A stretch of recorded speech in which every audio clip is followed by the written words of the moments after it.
بس بس بس بس بسم اللہ الرحمن الرحیم. بس بس بس بس بسم اللہ الرحمن الرحیم. خاموشی خاموشی. ایاک نعبد و ایاک نستعین. میں بس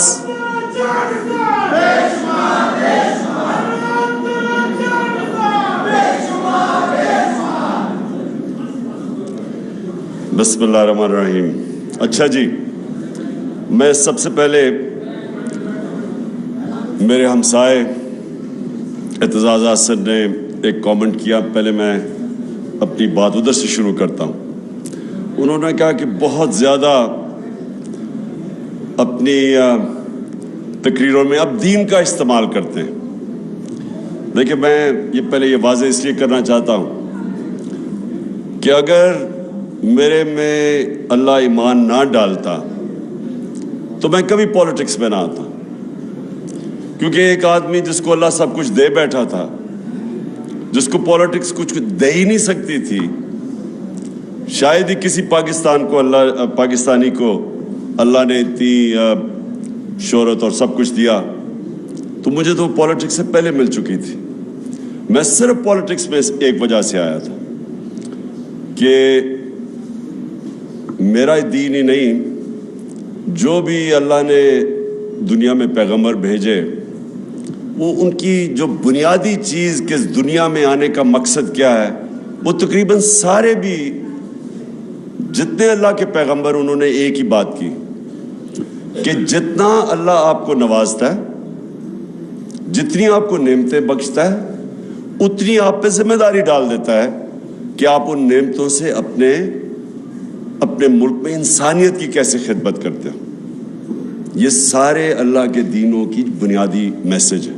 تو دو طرز ہے زندگی کے، ایک آپ اپنے لیے جیے اور آسان زندگی ہے وہ، اور میرے لیے بڑی آسان زندگی تھی، اور ایک دوسرا ہے کہ آپ ذمہ داری بحیثیت انسان اپنی ذمہ داری اٹھائیں اور کوشش کریں کہ اپنے معاشرے کے اندر لوگوں کی زندگی بہتر کریں.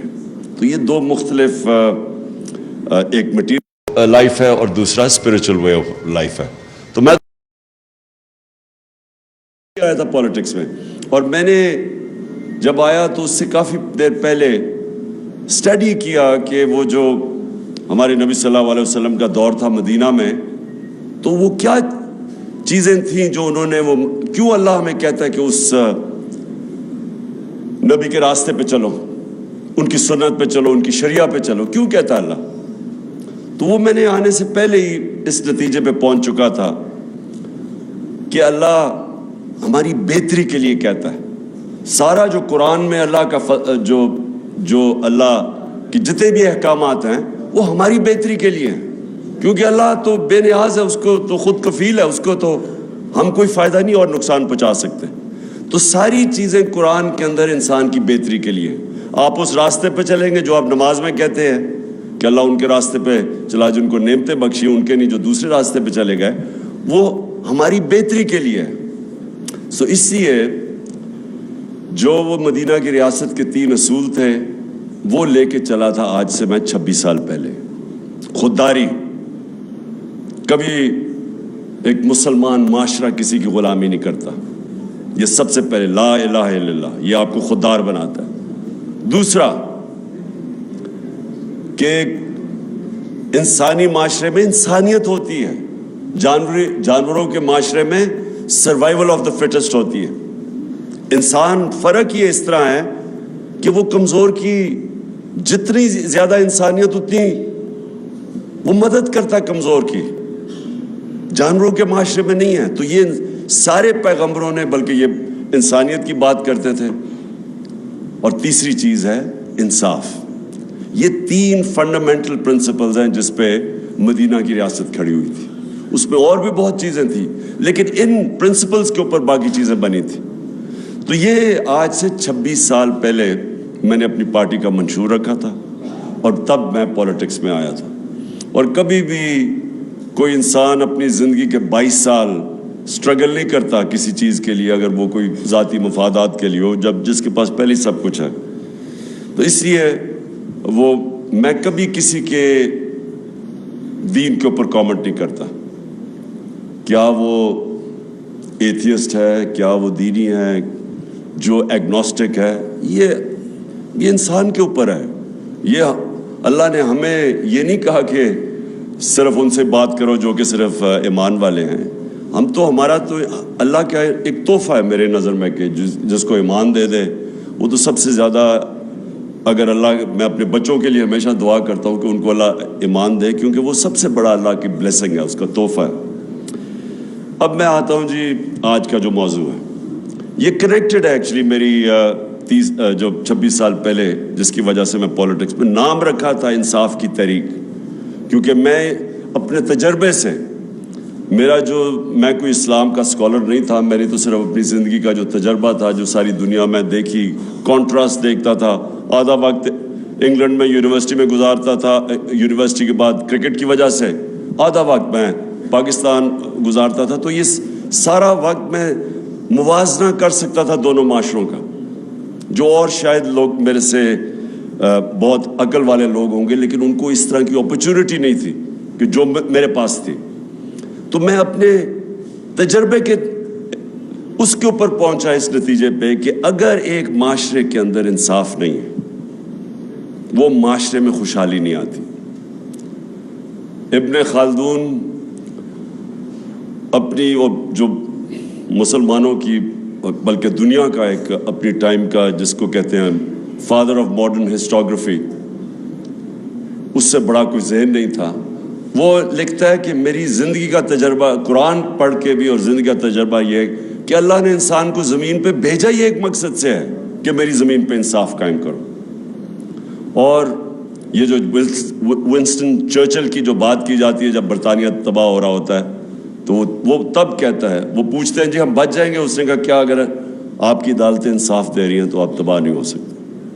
حضرت علی رضی اللہ تعالیٰ کہتے ہیں کفر کا نظام چل جائے گا لیکن ناانصافی کا نظام نہیں چل سکتا. تو یہ میں 26 سال پہلے اس تحریک انصاف کی تحریک کا نام رکھا تھا. رول آف لا جو ہے وہ فنڈامنٹل چیز ہے جو فرق کرتا ہے معاشروں میں. ابھی رول آف لا انڈیکس کی بات کر رہے تھے گوندل صاحب کہ ہم 130 نمبر پہ ہیں، دنیا میں 130 نمبر پہ ہیں. سوئٹزرلینڈ دنیا میں نمبر 1 پہ ہے. رول آف لا انڈیکس میں سوئٹزرلینڈ نمبر 1 پہ ہے، ہم 130 پہ ہیں. سوئٹزرلینڈ کے کیونکہ میں نے سوئٹزرلینڈ دیکھا ہوا ہے، اس کی صرف کمال ایک ہے کہ ان کے زبردست پہاڑ ہیں. پہاڑوں کے اوپر لوگ جاتے ہیں، ٹورزم ہوتی ہے، سردیوں میں اسکیئنگ ہوتی ہے. اور ہمارا جو پہاڑ ہیں دگنے ہیں سوئٹزرلینڈ سے، ہمارا ناردرن ایریا سوئٹزرلینڈ سے دگنا ہے. جو خوبصورتی ہے وہ سوئٹزرلینڈ سے کئی گنا زیادہ ہے. لیکن سوئٹزرلینڈ خوشحال ہے. صرف اپنی پہاڑوں کی ٹورزم سے سوئٹزرلینڈ $60 ارب سال کا کماتا ہے. $60 ارب، چھوٹا سا سوئٹزرلینڈ. ہماری ساری ملک کی ایکسپورٹس ہماری تاریخی تھی $30 ارب، $31 ارب یا $32 ارب. ان کو صرف ٹورزم سے $60 ارب ملتا. سوئٹزرلینڈ ٹورزم سے پیسے اس لیے نہیں بناتا کہ ان کی ملک میں خوبصورتی زیادہ ہے، وہ اس لیے بناتا ہے کہ وہاں رول آف لا ہے، وہاں کوئی قانون سے اوپر نہیں ہے. اس ملک کے اندر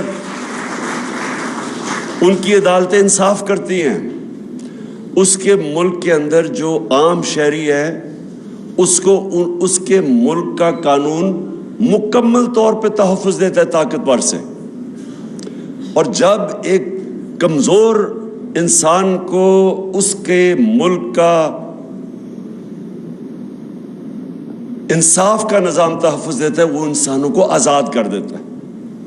تو سب سے امپورٹنٹ چیز آپ کی سمجھنی ہے کہ صرف آزاد انسان کی پرواز اوپر ہوتی ہے. بڑے کام صرف آزاد انسان کرتے ہیں. غلام ملک کے اندر بھی اگر ایک انسان آزاد ہو وہ اس ملک میں بھی اوپر چلا جاتا ہے. میں ہمیشہ دو انسانوں کی بات کرتا ہوں جو غلام ہندوستان میں بڑے ہوئے، قائد اعظم اور علامہ اقبال۔ آزاد ذہن تھے، فلسفہ دیکھیں علامہ اقبال کا، شاید میں اس نہیں سمجھتا، میں کوئی اتنا بڑا اسکالر نہیں ہوں، لیکن میں نہیں سمجھتا کہ پچھلے 500 سال میں کوئی مسلمان ذہن اس قابل تھا، اتنا بڑا ذہن تھا جو علامہ اقبال تھے۔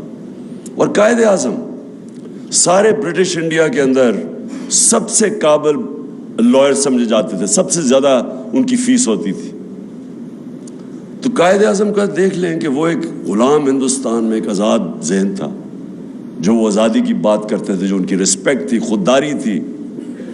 میں اب ذرا ماڈرن کئی دفعہ کہتا ہوں کہ وہ جو شہباز شریف کا ایک میں ٹیپ چلاتا ہوں کہ ہم بھیک نہیں مانگنے ہیں لیکن ہم مجبور ہیں، ہم یہ ہیں وہ ہیں۔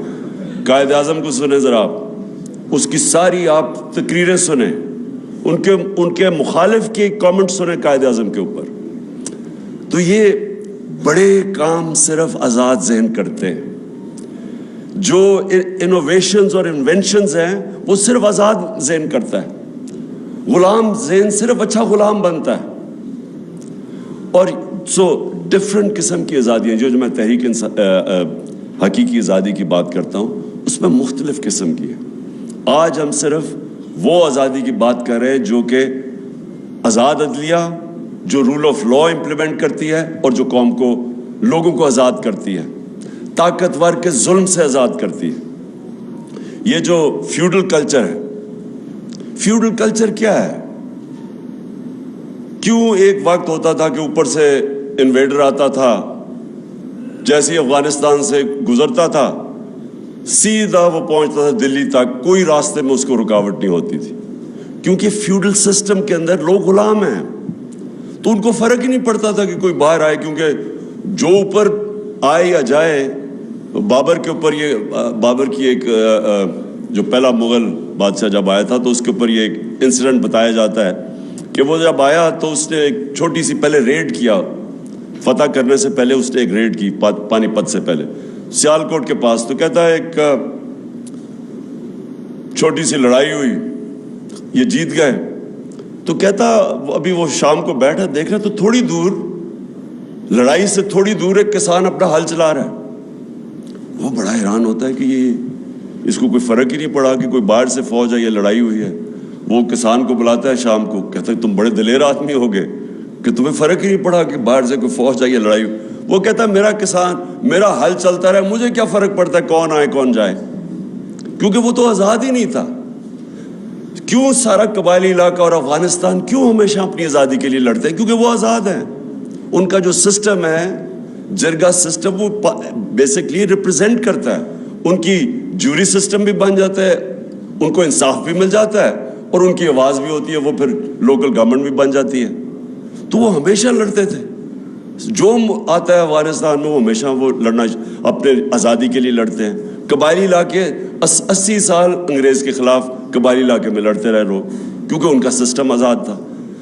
آزاد، جب ہم آزادی کی بات کرتے ہیں، یہ یاد رکھیں کہ فیوڈل سسٹم جس کے اندر طاقتور کے لیے قانون، کمزور کے لیے دوسرا، اس کے اندر کبھی اس معاشرے کا پوٹینشیل اوپر نہیں آتا۔ تو کیونکہ میں نے مغرب میں اور یہ سارے انگلینڈ، سوئٹزرلینڈ، یورپ، آسٹریلیا وغیرہ دیکھے ہوئے تھے، امریکہ، تو میں بڑی پہلے اس نتیجے پہ آ گیا تھا کہ جب تک ہمارے ملک کے اندر ہمارا انصاف کا نظام نہیں ٹھیک ہوتا، جو اللہ نے اتنی نعمتیں بخشی ہیں پاکستان کو، ہمیں خود بھی نہیں اندازہ، مجھے بھی پوری طرح اندازہ نہیں تھا جب تک میں 3.5 سال پرائم منسٹر نہیں بنا، کہ اللہ نے ہر قسم کی اس ملک میں ہر قسم کی نعمتیں بخشی ہیں۔ کسی ایک بھی ہم اٹھا لیں تو ہم اوپر جا سکتے ہیں، اور تو چھوڑے جو منرلز ہیں پاکستان میں، مدنیات ہیں، ہم صرف اسی پہ کانسنٹریٹ کر رہے ہیں، وہی پاکستان کو اٹھا سکتے ہیں۔ ٹورزم پہ کانسنٹریٹ کر، وہاں اٹھ سکتا ہے۔ ایگریکلچر کے اوپر ہمارا جو زراعت ہے، اس میں ہم صرف ماڈرن ٹیکنیکس ہی لے آئیں، اسی میں ملک اٹھ سکتا ہے۔ انڈسٹری میں ہمارا انیشیٹو ہے، باہر پروفیشنلز بیٹھے ہوئے ہیں، ہمارا 1 کروڑ جن میں ٹاپ کلاس پروفیشنلز ہیں، انٹرپرینرز ہیں، پروفیسرز ہیں، ہر قسم کا ایکسپرٹ باہر بیٹھا ہوا ہے۔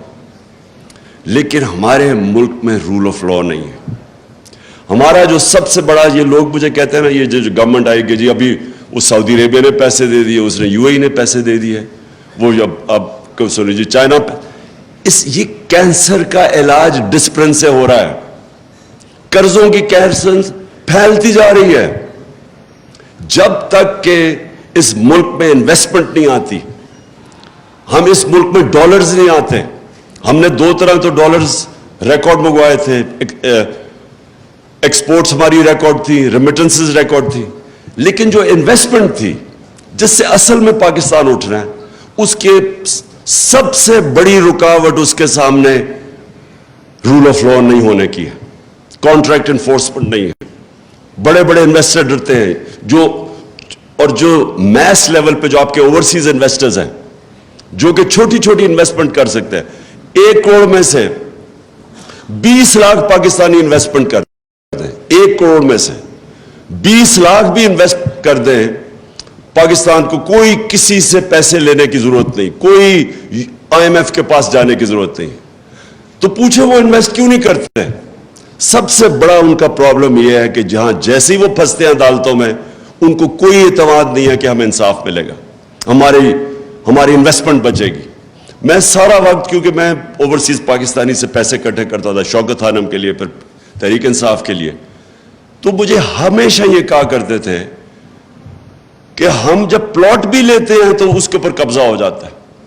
کون فیکٹری لگائے گا, کون بزنس شروع کرے گا؟ وہ دبئی میں جا کے بزنس کرنا شروع کر دیتے ہیں, یہاں بزنس نہیں کرتے. کیونکہ جب ایک پلاٹ کے اوپر, پلاٹ سے زیادہ سیف چیز کیا ہے, اس کے اوپر ان کو مصیبت پڑ جاتی ہے کہ اس کے اوپر قبضے ہو جاتے ہیں, عدالتوں کے وہ چکر لگاتے ہیں. کوئی طاقتور آ کے قبضہ گروپ آ کے, اچھا قبضے گروپ بھی سمجھ گئے ہیں کہ اوورسیز پاکستانیوں کی کون سا پراپرٹی ہے, وہ بیچارے خرید کے واپس جاتے ہیں, پیچھے سے قبضہ ہو جاتا ہے. تو جب آپ ایک سیف انویسٹمنٹ پلاٹ کے اوپر بھی آپ لوگوں کے قانون کے اوپر اعتماد نہیں ہوتا, تو کیسے انویسٹمنٹ آ سکتی ہے جو کہ اس ملک میں اتنی آ سکتی ہے؟ کیونکہ جو اوورسیز پاکستانی اس کے پاس جس وقت جو ان کے پاس ڈالرز پڑے ہوئے ہیں, جتنا پاکستان کا قرضہ ہے اس سارے قرضے سے زیادہ ڈالرز باہر پڑے ہوئے ہیں اوورسیز پاکستانی کے. اور میں ان کی بات نہیں کر رہا جنہوں نے چوری کر کے پیسہ باہر لے کے گئے یہاں کے ڈالرز, میں بات کر رہا ہوں جو انہوں نے باہر کمائی کی تھی جو پاکستان آ سکتا. تو میری پہلی چیز یہ کہ ہمارا جو آج پاکستان کا مستقبل ہے, فیوچر جس طرف ہم جا رہے ہیں, یہ لازم ہے کہ اگر ہم رول آف لا اس ملک میں نہیں اسٹیبلش کرتے, ہم کبھی بھی اس ملک کو اس دلدل سے نہیں نکال سکتے. ہماری جو معیشت ہے, میں تو پہلے اس کے معیشت کے اوپر بات کرتا ہوں, کہ یہ کبھی بھی پراسپر نہیں کر سکتی جب تک کہ پاکستان میں رول آف لا نہیں آتا, ہم اسٹیبلش نہیں کرتے. جو انویسٹر ہے اس کو اعتماد نہیں ہوتا ہماری کانٹریکٹ انفورسمنٹ کے اوپر. یہ نمبر 1 میری چیز ہے. نمبر 2, انسان کا جو پوٹینشیل ہے اس ملک میں وہ کبھی ریلیز نہیں ہوگا جب تک کہ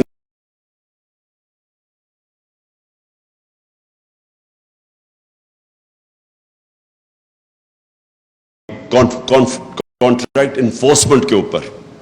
یہ چیز ہے. نمبر 2, انسان کا جو پوٹینشیل ہے اس ملک میں وہ کبھی ریلیز نہیں ہوگا جب تک کہ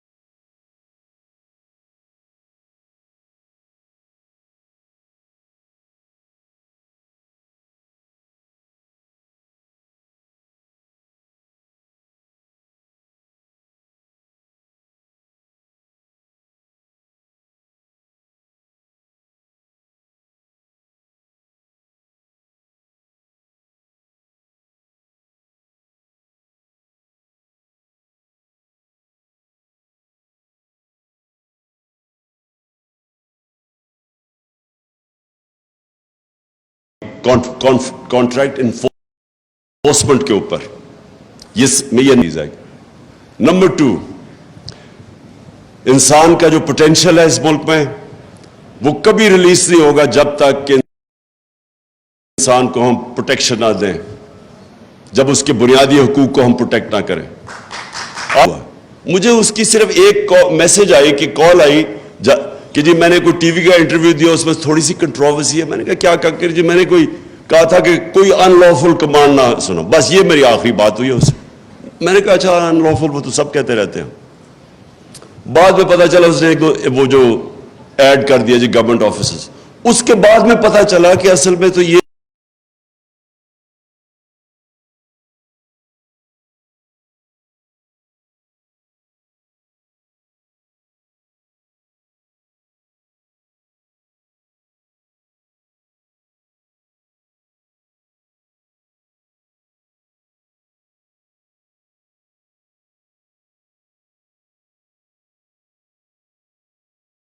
لافل کمانڈ نہ سنو، بس یہ میری آخری بات ہوئی ہے اس سے۔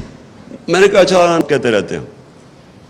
بعد میں پتا چلا اس نے وہ جو ایڈ کر دیا جی گورنمنٹ آفیسز، اس کے بعد میں پتا چلا کہ اصل میں تو یہ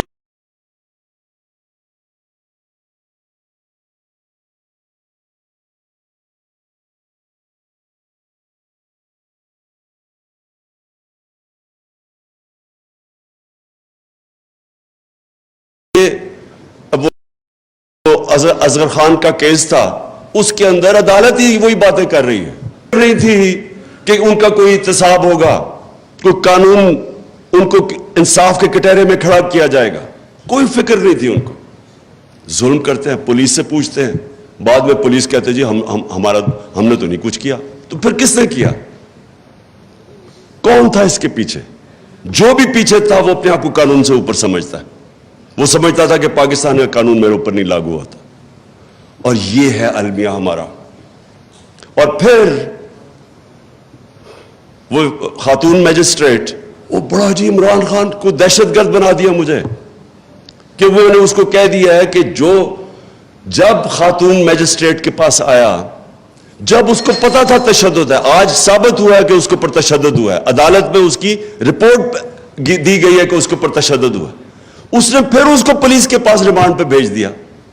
یعنی کوئی چیک کرنا چاہیے۔ اور کیا ان کی کوئی اکاؤنٹیبلٹی نہیں ہے کہ ایک آدمی دیکھ رہے ہیں تصویریں اس کی، دیکھ رہے ہیں وہ پبلک میں بالکل مینٹلی بریک ہوا ہے، اس کو پھر پکڑ کے واپس بھیج دیا اسی پولیس کے پاس، اور چیک بھی نہیں کیا کہ اس کے اوپر تشدد ہوا ہے یا نہیں۔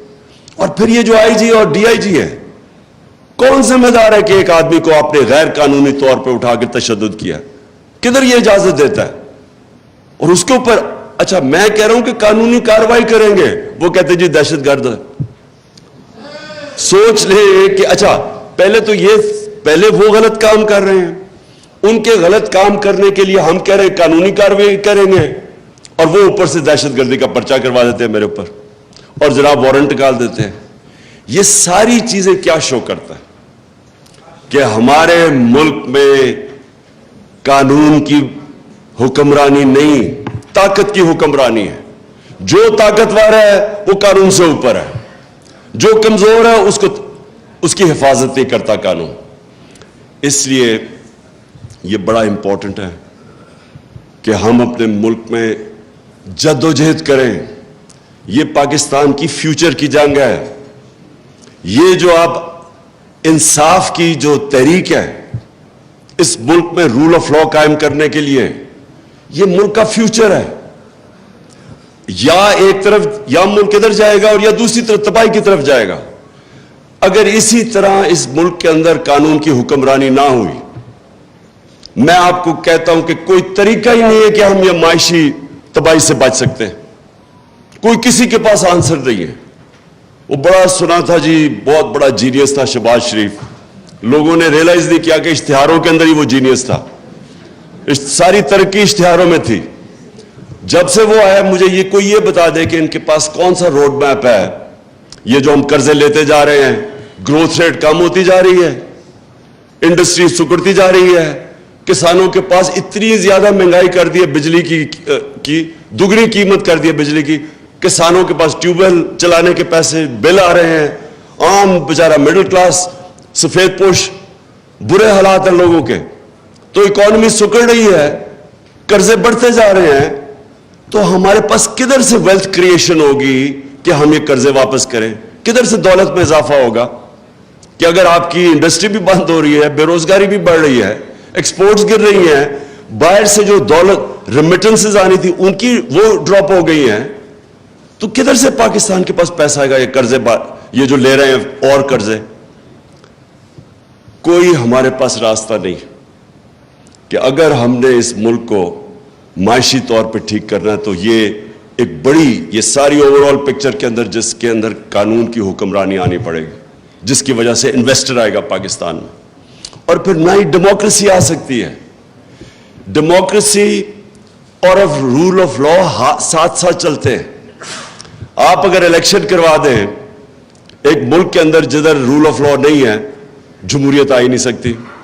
جو طاقتور ہے, جس کے پاس پیسہ ہے, جس کے پاس 2 نمبر پیسہ, وہ اوپر آ جائے گا. کیسے مقابلہ کرے گا ایک آدمی, پڑھے لکھے لوگ کیسے مقابلہ کریں گے اس کا جس کے پاس مسل بھی ہے, اس کے پاس جو سندھ کے اندر, آج مجھے بتائیں سندھ کے اندر کون سی جمہوریت ہے؟ جو ان کے یہ پیپلز پارٹی کے خلاف کھڑا ہوتا ہے, 15% لوکل گورنمنٹ میں لوگ کھڑے ہی نہیں ہوئے کیونکہ ان کے اوپر کیسز کر کے FIR کر کے ان کو انپوز جتا دیا 15% کو. باقیوں کے پاس جو الیکشن لڑنے جاتا ہے وہاں اس کے اوپر FIR کٹ جاتی ہے. میرے اوپر 16 FIR کاٹ دی ہے, وہ تو چھوڑے اب دہشت گردی کا کیس کر دیا, تو بیچارے عام لوگوں کا کیا ہوتا ہوگا؟ مجھے یہ بتائے کہ میرے پاس تو پھر بھی میں ایک, چلے وہ اللہ نے کرنا تھا کہ کل قوم ساری سڑکوں پہ آ گئی رات کو 2 بجے 3 بجے, نہیں تو میں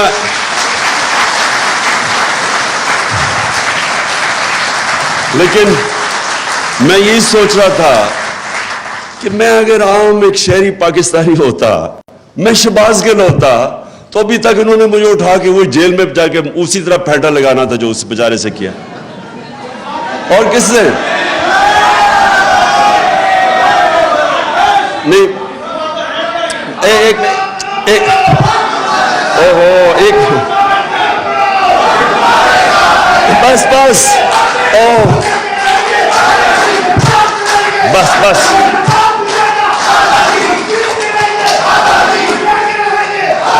بس ایک منٹ بس کرو, سن لو. میں صرف آپ کو یہ میرا مقصد آپ کو سمجھانے کا ہے کہ ایک عام آدمی پاکستان میں جس دن ہمارا قانون اس کو تحفظ دے گا, کہ پہلے تو ڈریں گے لوگ اس طرح کا پرچہ کرنے کے لیے, جو ایسا پرچہ کرے گا دہشت گردی کا, اس کے اوپر سوالات پہلے عدالت پوچھے گی کہ تمہاری جرت کیسے پڑی, کیوں نہیں اس طرح ہوتا. میں برطانیہ میں کتنے 20-30 سال دیکھا, کیوں کسی کے اوپر اس طرح نہیں ہوتا؟ کیونکہ وہاں کی عدالتیں تکڑی ہیں, وہ طاقتور کے بوجھ لیتی ہیں, کھڑی ہو جاتی ہیں انصاف کے لیے. جرت نہیں ہوتی گورنمنٹ کی اس طرح کی چیزیں کرنی. وہاں کوئی بھی طاقتور, وہاں کوئی اسٹیبلشمنٹ کی جرت نہیں ہوتی کہ لوگوں کے حقوق کے اوپر اس طرح ان کو اسائیڈ کر کے, ان کو سیٹ اسائیڈ کر کے ان کے اوپر کرے جو شہباز گل سے ہوا ہے. اور کتنے شہباز گل ہیں پاکستان میں جن کی طاقت نہیں, ان سے آپ یہ کریں, اور جو تھوڑا سا طاقتور فضل الرحمان ٹائپ کہے کہ میں 10,000 لوگ ہی لاؤں گا, اس کو آپ ہاتھ ہی نہ لگائیں, وہ جو مرضی کہتے. میرا پوائنٹ یہ ہے کہ جمہوریت تب آتی ہے جب ایک لیول پلینگ فیلڈ ہوتی ہے. Level playing field rule of law آتا ہے اس ملک کی عدالتوں سے. جب عدالتیں انفورس کرتی ہیں رول آف لا, وہ الیکشنز میں حقیقی جمہوریت آتی ہے. اگر آپ کا رول آف لا نہیں ہے, آپ الیکشنز کروائیں گے تو اس طرح کے کرمنلز اسمبلی میں آتے ہیں. میرے دوست اعتزاز, میرے ہمسائے اعتزاز حسن ایک اور بات کی کہ مجھے مفاہمت کرنی چاہیے. آصف زرداری کا انہوں نے نام لیا. میں اب اس کا جواب صرف اس طرح دینا چاہتا ہوں کہ دیکھیں, آپ سیرت نبی پڑھیں, ہمارے نبی صلی اللہ علیہ وسلم کی زندگی پڑھیں, کوئی دنیا کی تاریخ میں ان سے عظیم انسان نہیں آیا، نہ آ سکتا. لیکن ان سے یہ بھی یاد رکھیں، ان سے زیادہ رحم دل انسان کوئی نہیں تھا. رحمت للعالمین تھے، سارے انسانوں کے لیے، مسلمانوں کے لیے نہیں، انسانوں کے لیے رحمت بن کے آئے تھے. لیکن اچھا، فتح مکہ کے بعد سب کو معاف کر دیا، وہ لوگ جنہوں نے ان کے اوپر ظلم کیا تھا. لیکن جب ان کو کوئی کہا کہ جناب قریش کی ایک لڑکی نے چوری کی ہے تو اس کو آپ ذرا نظر ثانی کریں، تو انہوں نے تب کہا دو چیزیں کہیں. میں یہ چاہتا ہوں کہ یہ جب مجھے بار بار کہتے ہیں جی ان سے آپ میں تکبر بڑا ہے، آپ ان سے مفاہمت کر لیں، آپ انڈرسٹینڈنگ کر لیں، میں ہمیشہ یہ آپ بتاتا ہوں کہ جو رحمت للعالمین تھے انہوں نے ہر چیز پہ نظریے کے اوپر، کافر کے خلاف نظریہ فرق تھا ان کا، ان کے اوپر ظلم ہوئے تھے، انہوں نے وہ بھی معاف کر دیے. لیکن جب ان کو کہا کہ کرپشن یا چوری کے اوپر قریش کی لڑکی کو معاف کرو تو انہوں نے کہا کہ بڑی قومیں تمہارے سے پہلے تباہ ہوئی، جب بڑا چوری کرتا تھا اس کو چھوڑ دیتے تھے، چھوٹے چور کو پکڑتے تھے. دیکھیں، اور کہا کہ میری بیٹی بھی چوری کرے گی تو اس کو سزا ملے گی. یہ کیوں کہا انہوں نے؟ کیونکہ جب ایک معاشرے کے اندر آپ چوری کو، کرپشن کو ایکسیپٹیبل بنا دیتے ہیں، آپ معاشرہ ختم کر دیتے ہیں. معاشرے کی بنیاد رکھی جاتی ہے قرآن کی آیت میں، امر بالمعروف، تم اچھائی کے ساتھ کھڑے ہوتے اور برائی کے خلاف جہاد کرتے ہو. معاشرہ لڑتا ہے کرپشن کے اگینسٹ. میں یہ کہہ کہ لوگوں کو تھک گیا ہوں. آپ اگر ایک بڑے بڑے چور وہ نیب جا رہے ہیں تو آپ پھول پھینک رہے ہیں اس کے اوپر، تو آپ کیا میسج دے رہے ہیں اپنے یوتھ کو، اپنی عوام کو؟ آپ کیا میسج دے رہے ہیں کہ چوری بری چیز ہی نہیں ہے. مجھے کہہ جی وہ ہمارے صحافیوں نے کہا کہ دیکھیں جب عمران خان کو بھی اب وہ انہوں نے تقریر کرنے سے منع کر دیا تو نواز شریف کو بھی کر دیا. نواز شریف کو پاکستان کے سپریم کورٹ نے 2 سال کی تفتیش کے بعد، جب اس کی کرونا جو پینما پیپرز کے اندر پراپرٹیز اربوں روپے کی پکڑی گئی، اس کے اوپر تفتیش کے بعد اس کو ڈسکوالیفائی کیا اور سزا دی. مجھے کس چیز پہ کہہ رہے ہیں کہ جی آپ نے وہ میجسٹریٹ کو کہہ دیا کہ وہ اس کے اوپر قانونی کارروائی ہونی چاہیے، اور آئی جی اور ڈی آئی جی اس کے اوپر کہہ رہے ہیں میرا بند کر دیا، اور وہ ایک ہی ہے. جس ملک کے اندر آپ کے بڑے بڑے صحافی یہ کہتے ہیں، اس کا مطلب چپ پلیز کر کے سنو. جب آپ کے بڑے بڑے صحافی یہ کہتے ہیں، معاشرے کے اندر کیا پیغام جاتا ہے کہ کوئی چوری بری چیز، کرپشن بری چیز نہیں ہے. آپ کے گھر میں کوئی ڈاکہ مارے، کیا آپ کہیں گے کہ اس کے ساتھ مفاہمت کرو، اس کے آگے بیٹھو اور آپ بات چیت کرو؟ آپ کہیں گے اس کو جیل میں ڈالو.